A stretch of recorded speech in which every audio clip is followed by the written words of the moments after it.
ಶಂಕುವಿನ ಘನಫಲದ ಸೂತ್ರದ ಬಗ್ಗೆ ಇಂದಿನ ವಿಡಿಯೋಗಳಲ್ಲಿ ತಿಳ್ಕೊಂಡಿದ್ದೇವೆ. ಈಗ ಅದನ್ನ ಒಮ್ಮೆ ಮನನ ಮಾಡಿ ಮತ್ತೆ ಮುಂದುವರಿಸೋಣ.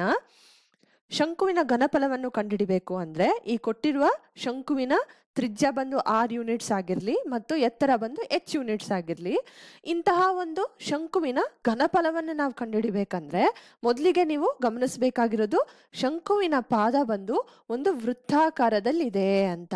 ಅಂದ್ರೆ ಈ ವೃತ್ತದ ವಿಸ್ತೀರ್ಣ ಎಷ್ಟು ಅಂತ ನಮಗೆ ತಿಳಿದಿದೆ, ಅದು ಒಂದು πr² ಆಗಿರುತ್ತೆ.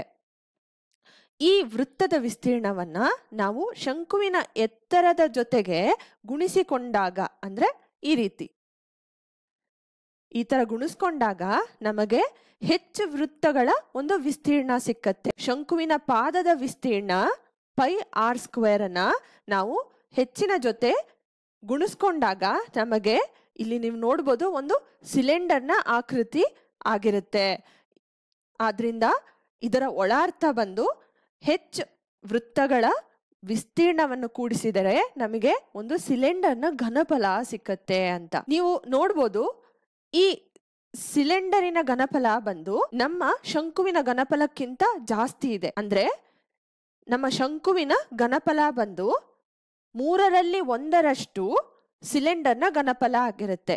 ಇಲ್ಲಿ ನೀವು ಗಮನಿಸಬೇಕಾಗಿರುವ ವಿಚಾರ ಅಂದ್ರೆ ಸಿಲಿಂಡರಿನ ಒಂದು ತ್ರಿಜ್ಯ ಬಂದು ಶಂಕುವಿನ ತ್ರಿಜ್ಯವೇ ಆಗಿರುತ್ತೆ, ಸಿಲಿಂಡರಿನ ಎತ್ತರ ಬಂದು ಶಂಕುವಿನ ಎತ್ತರವೇ ಆಗಿರುತ್ತೆ, h ಯೂನಿಟ್ಸೇ ಆಗಿರುತ್ತೆ.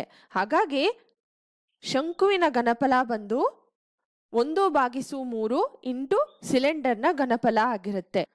ಈ ಒಂದು ಸೂತ್ರವನ್ನ ನಾವು ಇಂದಿನ ವಿಡಿಯೋದಲ್ಲಿ ಒಂದು ನೀರು ತುಂಬಿಸುವ ಚಟುವಟಿಕೆಯ ಮುಖಾಂತರ ಅರ್ಥ ಮಾಡ್ಕೊಂಡ್ವಿ.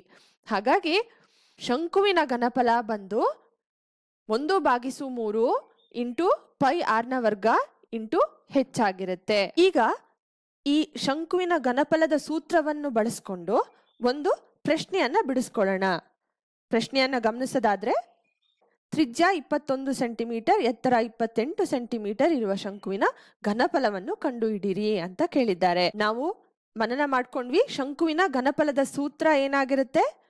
1/3 ಇಂಟು πr² ಇಂಟು h ಆಗಿರುತ್ತೆ. ಹಾಗಾಗಿ ಪೈ ಬಂದು ಒಂದು ಸ್ಥಿರಾಂಕ. ಪೈನ ಮೌಲ್ಯ ಬಂದು 22/7 ಅಂತ ನಮಗೆ ಗೊತ್ತಿದೆ. ಹಾಗಾಗಿ ಕೊಟ್ಟಿರುವ ತ್ರಿಜ್ಯ ಮತ್ತು ಎತ್ತರವನ್ನು ಇದರಲ್ಲಿ ಆದೇಶ ಮಾಡಿ ನೋಡ್ಕೊಳ್ಳೋಣ.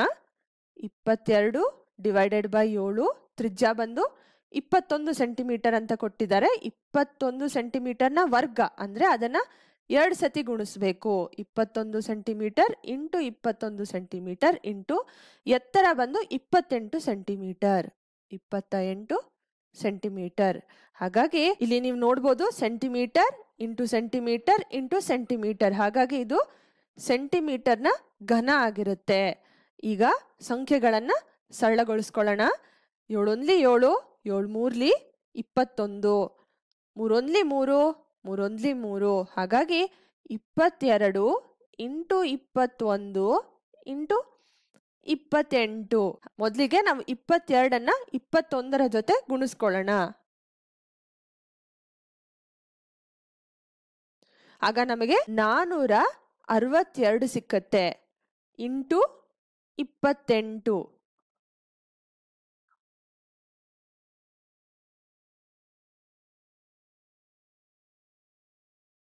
ನಾನೂರ 62 ಇಂಟು 28 ಮಾಡಿದಾಗ ನಮಗೆ 12,936 ಘನ ಸೆಂಟಿಮೀಟರ್ ಸಿಕ್ಕತ್ತೆ, ಸೆಂಟಿಮೀಟರ್ ಕ್ಯೂಬ್ ಸಿಕ್ಕತ್ತೆ. ಹಾಗಾಗಿ ಕೊಟ್ಟಿದ್ದ ಶಂಕುವಿನ ಒಂದು ಘನಫಲ ಬಂದು 12,936 ಘನ ಸೆಂಟಿಮೀಟರ್ಗಳಾಗಿರುತ್ತೆ.